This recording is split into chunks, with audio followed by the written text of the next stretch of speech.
Ah, le printemps! Il n'y a pas juste la marmotte qui l'annonce, il y a nos érables qui se dégèlent les glucoses pour nous offrir une merveille sucrée, l'eau d'érable.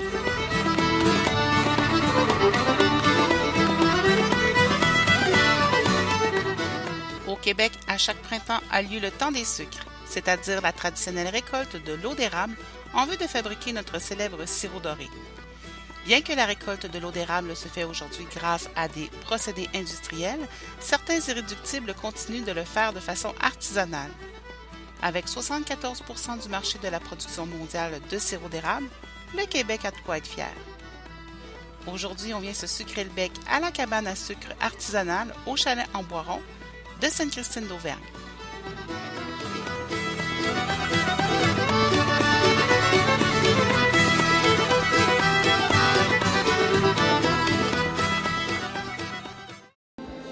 Alors, on est aujourd'hui pour l'émission Port-Neuf, c'est ça, au Chalet en Boiron avec M. Charles Lessard, propriétaire du site ici. Alors, M. Lessard, bonjour. Bonjour. C'est une belle journée, plein de monde aujourd'hui. Très belle journée aujourd'hui, beaucoup de monde. Il doit faire environ 15 degrés dehors, beau soleil. C'est la plus belle fin de semaine du temps des sucres en fin de semaine, oui. Justement, on est venu sucrer le bec, on va voir ça tout à l'heure, mais là, je voulais parler de l'entreprise. Vous êtes propriétaire ici depuis combien de temps? Depuis le 26 juillet 2013, en fait, oui. Parce que vous êtes pas originaire de Port-Neuf? Non, on vient de Sainte-Marie-de-Beauce. Moi, ma conjointe, les enfants, on a déménagé ici en 2013. Mais l'entreprise va fêter ses 20 ans cette année-là. L'entreprise touristique a été fondée le 21 janvier 1997. Justement, on parle d'entreprise touristique. C'est pas un quartier résidentiel au Chalet-en-Boiron parce que les gens pensaient ça au départ. Qu'est-ce que c'est exactement, ici? Oui, bien, c'est une entreprise touristique, mais étant donné que, bon, il y a une formule de construction de chalets pour la location des propriétaires indépendants, bien, il y en a quelques-uns qui sont de l'Europe. Puis là, à un moment donné, bien, la perception des gens a fait que les gens pensaient que c'était un gros quartier résidentiel de Français et de Québécois, quand en réalité, c'est tout excepté un quartier résidentiel. C'est vraiment une entreprise touristique à part entière. On accueille 60 000 personnes. On vient tout juste de franchir le cap des 60 000 clients annuels qui viennent 2, 3, 4, 5 jours. C'est au-dessus de 150 000 nuitées annuelles qui ont lieu ici chez nous en chalet avec toutes les activités qu'on a, traîneau à chien, motoneige, raquettes, patinoire d'hockey, l'anneau de glace, la glissade. Donc, il y a autant de monde l'hiver que l'été? Oui, c'est vraiment... on est pratiquement toujours à capacité complète l'été, l'hiver moins la semaine, mais les fins de semaine, disons que les Québécois viennent beaucoup prendre des vacances chez nous. On a des activités vraiment complètes pour l'hiver, l'été, le printemps aussi d'ailleurs. Puis l'automne, ben, c'est les couleurs qui nous donnent la valeur ajoutée beaucoup. Ouais. Exactement. Alors, on parlait de clientèle. C'est qui votre principale clientèle? Les Québécois, les Européens, les Américains? Bien, les Américains, c'est sûr que depuis environ 6 mois, le dollar favorise beaucoup pour les Américains. Les Européens aussi. L'euro il est bon, fait qu'on en profite. Puis étant donné que ces devises-là sont fortes, bien, les Québécois, bien, ils ont plus tendance à rester au Québec. Ça fait qu'ils font des vacances estivales et hivernales chez nous. Là. Fait que, mais pour répondre à la question première, c'est environ 70 % de Québécois, 30 % international, États-Unis, Europe, d'un petit peu partout en Europe. C'est sûr que la France, c'est un produit naturel pour les Français. C'est un exotique, oui, exact. Écoute, si tu parlais de 57 chalets, je pense. 53. 53 chalets. Il y a combien de lacs? Il y a 6 lacs. Et il y a la rivière aussi. Oui, on est en rive de la rivière Saint-Anne sur presque 1,5 km. L'autre question que j'avais, parce que là, on va se diriger tranquillement, là, on va te laisser manger parce que tu as faim, mais on va se diriger, nous, vers la cabane à sucre. La cabane à sucre, c'est un nouveau produit, ça fait pas tellement longtemps. Ça fait combien d'années, la cabane à sucre? Ça fait 3 ans que je l'exploite, en fait, depuis que je suis arrivé. Mais la cabane est là, ça se trouve être le premier bâtiment qui était dans le village ici, c'était une cabane à sucre. Avant que les anciens propriétaires construisent leur premier chalet, le Pionnier, qui était en location à l'époque, bien avant, c'était une érablière ici. Fait qu'elle a, je sais pas, une quarantaine d'années, peut-être 45-50 ans. Puis, ben c'est ça, on entend, il y a 600 érables à la chaudière, on va le voir plus tard, là, mais on fait ça de façon très traditionnelle. Mais cette année, on l'aura agrandi parce qu'à partir de l'an prochain, on va continuer à avoir la formule brunch classique, des brunchs généreux qu'on offre ici, mais il va y avoir aussi des soupers gastronomiques, des parties de sucre gastronomiques à la cabane à sucre qui va contenir, on ne le sait pas encore, le nombre de places exact. Puis ça va venir rajouter quelque chose. Un produit de plus pour attirer les... de plus, ouais, à offrir, ouais. Parfait. Alors, je vais te laisser aller déjeuner. Nous, on va aller justement filmer un peu ce qui se produit ici dans vos cuisines. Parfait, on s'en va tantôt en bas. À tantôt. Merci. Et moi qui suis pas riche, je leur joue de l'accordéon. Moi, je leur joue de l'accordéon, la destinée, la rose au bois. Je leur joue de l'accordéon, je leur joue de l'accordéon. Alors, je suis en compagnie du cuisinier au Chalet en Boiron. Alors, tu peux te présenter? Oui, moi, c'est Jonathan Germain. En fait, je suis tout nouveau ici, mais... C'est toi qui t'occupes du bon brunch qu'on a vu tout à l'heure. Qu'est-ce qu'on peut manger quand on vient ici, là, la fin de semaine, au Chalet en Boiron? On reste dans le traditionnel cabane à sucre. J'ai essayé d'incorporer le plus de produits maison possible. Donc, fèves au lard, tourtière. On fait de la soupe au pois vert.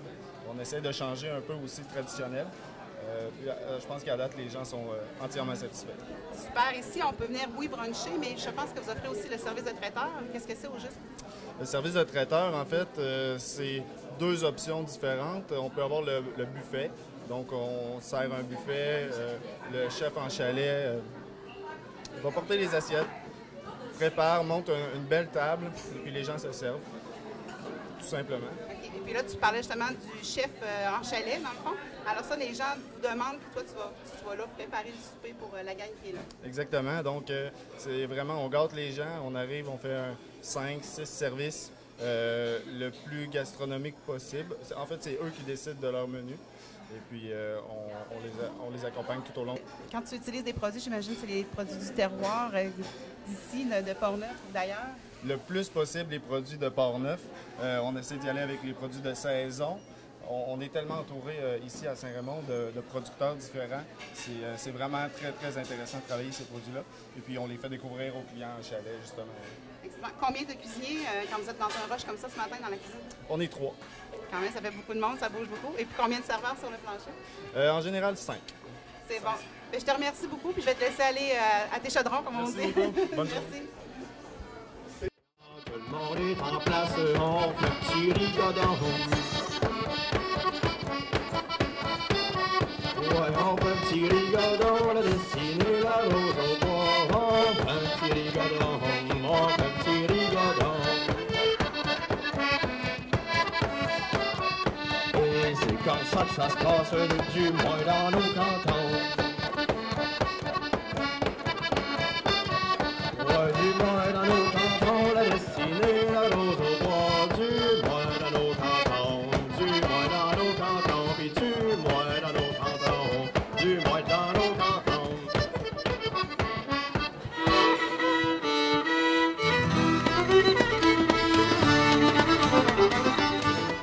Le repas à la cabane fait partie des événements coutumiers et encore fort populaires et la cabane à sucre devient un lieu de détente et de plaisir. La famille, les amis, les voisins prennent l'habitude de s'y réunir régulièrement. Avec la venue de chaque printemps, c'est une source de réjouissance intarissable, comme un motif de fierté et d'enracinement identitaire. Et comme on le dit si bien ici, c'est une magnifique occasion de venir se sucrer le bec.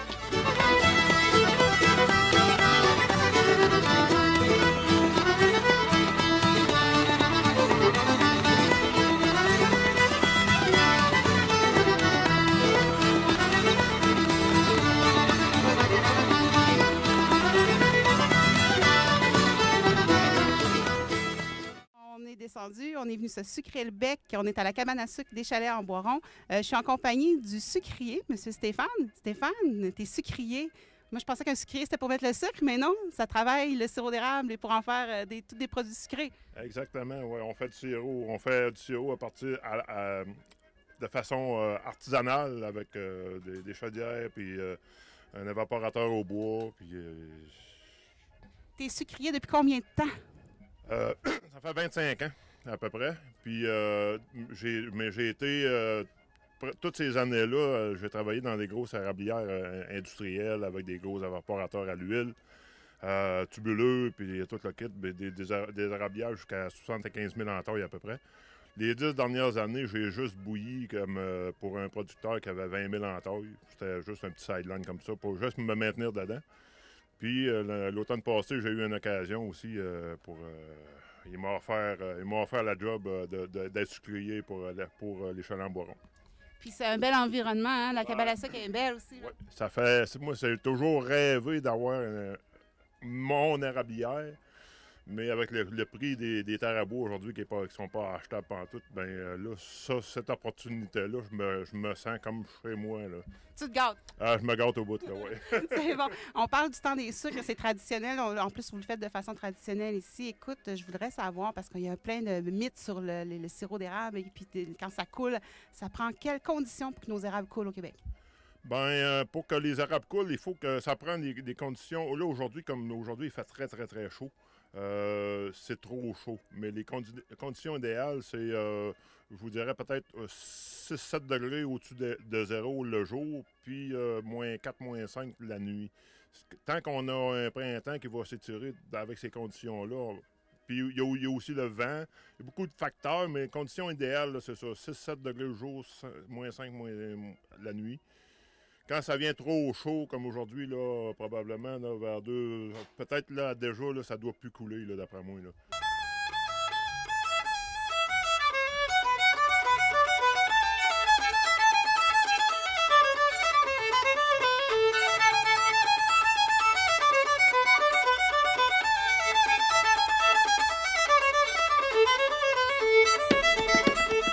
Le sirop d'érable est employé dans de nombreux plats traditionnels de la cuisine québécoise. Les produits dérivés du sirop sont également très nombreux. Il y a la tire qui se consomme à la cabane à sucre, étendue chaude sur de la neige et enroulée à un bâton qu'on appelle la palette. Il y a également le beurre d'érable et le sucre. Sous forme cristallisée, le sucre d'érable est utilisé dans la confection de nombreuses friandises et aujourd'hui sont élaborées des boissons alcoolisées au parfum d'érable qui ne laissent personne indifférent.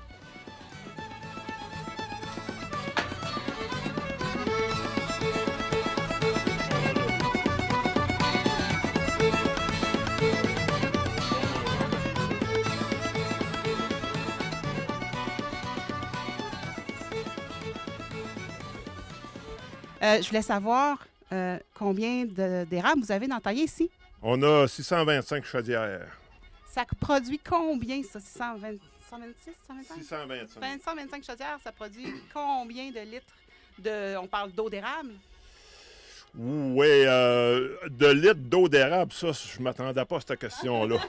Bien, de sirop? De sirop, bien, c'est dur à calculer, mais la moyenne, si on parle, mettons, je vous dis une moyenne provinciale de récolte à la chaudière, c'est environ 1,7 livres de sirop d'érable par entaille à la chaudière. Puis, mettons, si on fait une comparaison à ceux qui sont installés à Tubuleux, eux autres, la moyenne est environ 2,2, 2,3 livres à l'entaille. Puis là, ben, on a l'eau d'érable, mais pour en venir au sirop, il y a un grand cheminement à faire, là. Ouais. C'est quoi les étapes pour transformer cette eau sucrée-là en nos produits qu'on aime le plus? Bien, les étapes, ben, faut commencer, comme nous autres, on a entaillé là, au début mars. On a commencé à entailler là, au début mars. On installe les chaudières, on passe des trous, on installe les chaudières. Après ça, quand on obtient des journées favorables pour que ça coule, ben là, on fait une tournée, on ramasse l'eau d'érable, les chaudières dans un réservoir. Quand le réservoir est plein, on le transfère dans notre grosse citerne en arrière. Puis ensuite, ben, du citerne, ben là, ça faudrait quasiment aller à l'intérieur pour je vous explique la suite. On a pris des images, tu peux expliquer, on va voir ça. OK. Bon. Fait que c'est ça. Fait que du réservoir, ça descend par un tuyau qui est connecté à une flotte. la flotte, elle sert à contrôler le niveau dans mon évaporateur de mon sirop pour avoir un niveau tout le temps constant. Quand je sors mon sirop à un bout, ben, il faut qu'il rentre la même chose à l'autre bout. Puis c'est ça. Puis là, le sirop, ben, par un processus d'évaporation, ben, il fait un cheminement. Il chemine par différents compartiments dans mon évaporateur pour arriver à un produit final à la fin. La fameuse tire qu'on prend sur la neige. Non. Encore, ça prend d'autres étapes? C'est ça. Moi, de l'évaporateur, on sort du sirop d'érable qu'on met soit en contenant, en petit contenant, ou nous autres, on met en gallon. Que ces gallons-là, par après, ils sont rebouillis. Ils vont on va les réchauffer pour augmenter la température pour arriver à faire de la tire ou d'autres produits transformés. Les autres produits transformés, on parle du sucre d'érable, du beurre d'érable et tout ça. Est-ce qu'on peut se les procurer ici? Parce que là, vous en vendez, oui, à la journée quand les gens viennent vous voir, mais je veux dire, en toute l'année au Chaland-Boiron, il y en a? Oui, à la boutique, je pense qu'ils ont des produits. Ils tiennent un inventaire de produits d'érable. C'est bon. Comme là, aujourd'hui, ça va être une bonne journée. On en a profité pendant que les gens étaient en train de bruncher. Tout à l'heure, on va prendre des images avec les gens. Qu'est-ce qui te rend le plus heureux dans ce métier-là des sucres? Qu'est-ce qui te rend plus fier? Parce que c'est quand même, ça demande beaucoup de travail. Ben, ouais, ben, je vous dirais que ici, ce que j'aime, c'est quand j'ai ce que j'aime le plus vraiment, c'est quand il y a des petits enfants qui viennent. Là. Puis là, ils sont tous wow! Puis là, je me mets à leur raconter mon histoire, comment faire le sirop. Puis là, ils sont tous éblouis. Puis des fois, je vais lui donner une petite shot de réduit, là, mais pas de gin dedans. Là. Oui, on garde ça pour les plus grands. On spécifie. Et puis là, ils sont « Ah, c'est donc bien bon! » Puis souvent, ils viennent m'en demander. Ou ben donc, quand ils s'en vont, ils me disent « bye-bye » puis ils me disent « merci ». Ça, là, moi, c'est ma paye. C'est ta paye. Et bon, avant de te quitter, Stéphane, je dois avouer que je suis du haut de mes 5 pieds 3 sur une butte de neige et j'arrive pas non plus à l'épaule de Stéphane. Alors, je vais vous montrer. C'est vraiment un sucrier, mais un grand sucrier. Alors, voilà. Alors, le sucrier du Chaland-Boiron.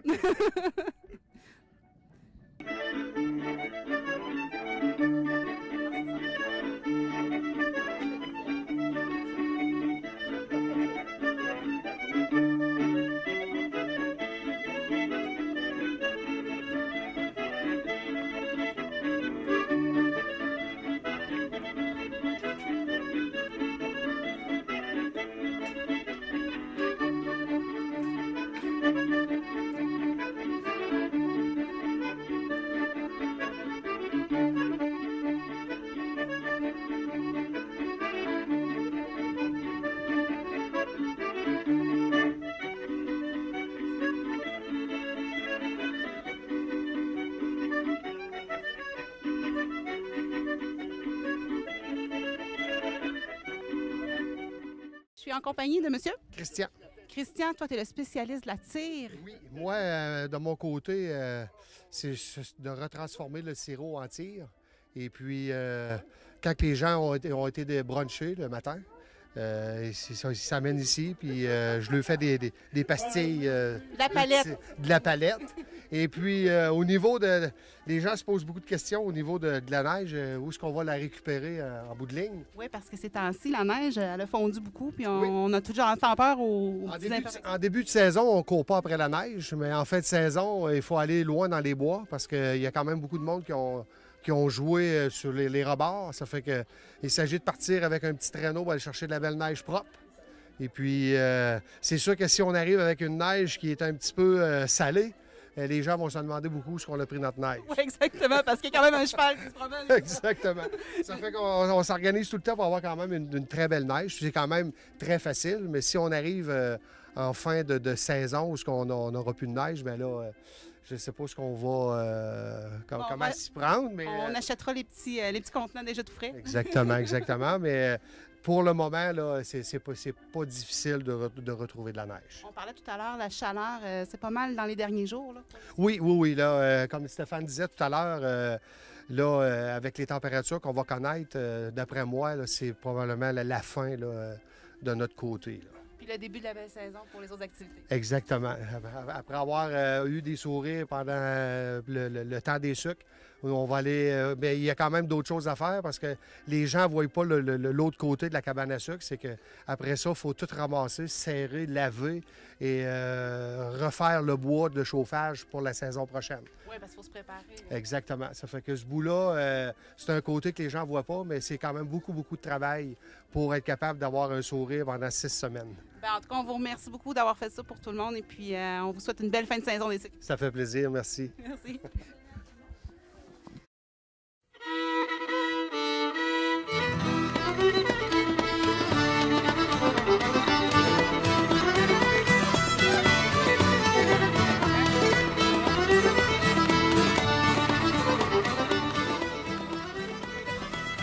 C'est le fun d'animer des émissions comme ça, vraiment.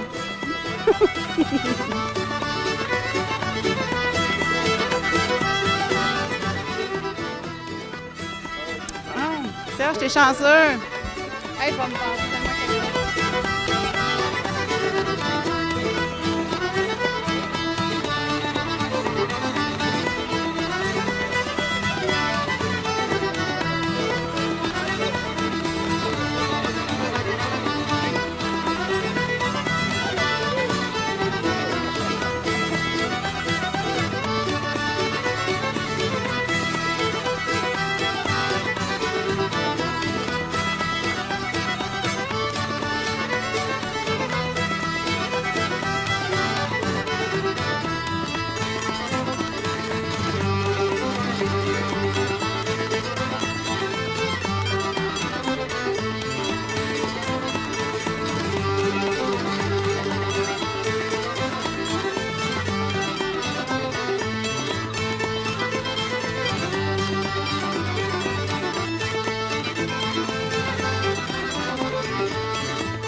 Alors, je suis de retour. Je suis encore dans le coin des sucres et M.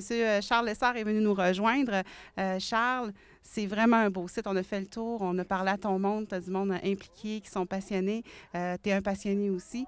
Ton projet de Chaland-Boiron, tu es ici, ça va faire 2 ans, 3 ans ici? Ça fait 2 ans et demi. demi. Ouais. Tu dois avoir une vision là, pour ce qui s'en vient de ton projet. Oui, bien en fait, la vision, on l'a eu beaucoup en l'achetant, en fait. Quand on a acheté ici l'entreprise, c'était beaucoup basé sur les chalets en location. Il y avait de la pêche sur glace, quelques sentiers, mais depuis 2 ans et demi, on a travaillé très, très fort justement à mettre plusieurs activités en place. La location de motoneige, il n'y en avait pas avant. On a refait beaucoup, beaucoup de sentiers. Les patinoires d'hockey, le chenil de 28 chiens qu'on a, les installations pour les traîneaux à chiens, c'est nouveau. Fait que là, je dirais que pour le futur, on va finir de construire aussi. Il y en a 4-5 chalets en construction présentement. Il y a d'autres constructions qui vont débuter. On va terminer l'année probablement avec une 60aine de chalets en location. Fait que déjà, ça va assez vite. Fait que remettre des choses en place pour le moment, on veut consolider plutôt que de continuer à redévelopper d'autres choses. On a des bonnes idées pour le futur. On veut rajouter un bâtiment où on a l'air de jeu pour la pêche sur glace l'hiver et tout, pour que les gens puissent aller changer, mettre leurs patins, puis d'être au chaud. On en a une petite cabane présentement, mais vraiment petite, là, avec la croissance, on commence à déborder, en fait. Ça va prendre plus d'espace. Ça va prendre plus d'espace. Fait que présentement, on est plus en mode consolidation, puis de mettre nos infrastructures vraiment à notre goût pour être capable d'accueillir la croissance qu'on a présentement. On se consolide comme ça pour la prochaine année, un an. Pour les 20 ans. Oui, pour les 20 ans de l'entreprise, justement. Ouais. Il va sûrement avoir des événements à venir, j'imagine, pour le 20e. Oui, on prépare des belles choses. On va justement vous inviter pour faire partie de ces événements-là. Mais cette année, ça va être les 20 ans, puis on va faire des belles activités pour souligner ça. Excellent. Et je voulais juste souligner aussi, je suis allée voir sur votre site web et tout ça, vous êtes beaucoup actifs là-dessus. Vous avez vraiment un beau site accessible. Merci, et tout ça. Donc, vous avez un bon plan stratégique. Fait que je voulais vous féliciter pour ça. Merci beaucoup, c'est très gentil. Bienvenue. Fait qu'on va vous souhaiter une belle fin de la saison des sucres. Dans le fond, c'est pas mal dans les derniers milles pour le sucre. Oui, en fin de semaine, puis la fin de semaine prochaine, puis après, ça va être la fin. OK, On va puis passer en mode été. oui, c'est ça, en mode été. Fait que ça demande, j'imagine, un peu de réaménagement ou des choses comme ça pour se préparer pour l'été ou on laisse la nature aller? Ben là, on laisse la nature aller, mais c'est sûr qu'il faut sortir les embarcations, tous les équipements de pêche, les chalets, hein, sont tout à... Vous avez une maison, hein, vous le faites serrer l'hiver pour commencer l'été, bien nous autres, il faut le faire pour ces 53 chalets-là. Fait que c'est beaucoup de travail, oui. C'est beaucoup de monde aussi? Combien d'employés? Il y a pratiquement 40 employés, je dirais, qui travaillent presque à temps plein. Là. Je pense que c'est une trentaine là, d'employés qu'on a à temps plein, mais on a tellement de temps partiel qu'admettons qu'on donne de l'emploi à une quarantaine de personnes. Ouais. C'est une belle entreprise. Fait que merci beaucoup, puis on va vous laisser aller avec votre monde pour aujourd'hui. Merci.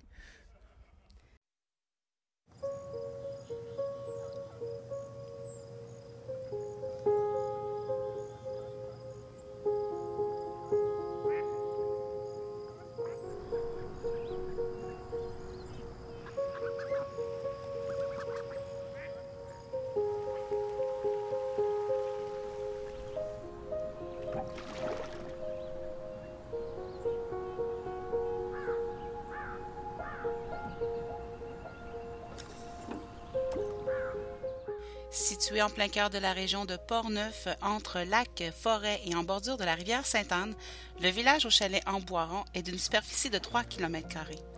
Vous y trouverez maintenant plus de 50 chalets alloués, seulement à 50 minutes de la ville de Québec.